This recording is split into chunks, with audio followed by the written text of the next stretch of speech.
Hello everybody, my name is Alex and I'm Technical and Production Manager of TEKO. Today I would like to introduce you in our TEKO Manufacturing. We are producing about 5,000 compressor rack units and assemblies per year with about the half of the 200 TEKO employees on an area of 5,400 square meters.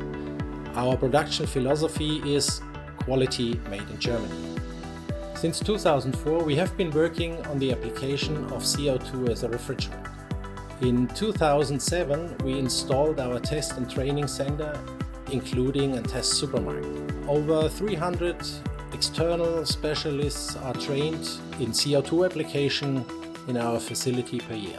Our manufacturing process is divided in 6 steps: pre-assembly, assembly, pressure and tightness test, wiring and electrical test, installation and remaining works, and final inspection.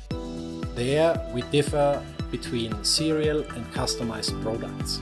The result of this inventory provides us with the advantages in terms of repeated precision and short lead times.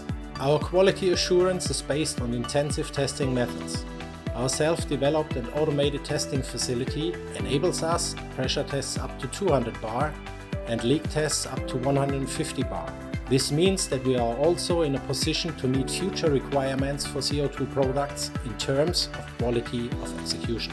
We invested about 600,000 euro for our new testing equipment, which we installed in 2019. With higher leak test pressure and a helium concentration of around 90% and highly precise leak detectors, we are able to find leakages with a CO2 equivalent of less than 1 gram per year in worst case operation. At the end of our manufacturing process, all mandatory documents are prepared in detail and provided as a part of the scope of delivery, including a certified test report. With our knowledge and know-how, we are sure to be the perfect partner for your project. Therefore, we would like to invite you to come to TEKO to see it, hear it and feel it for yourself.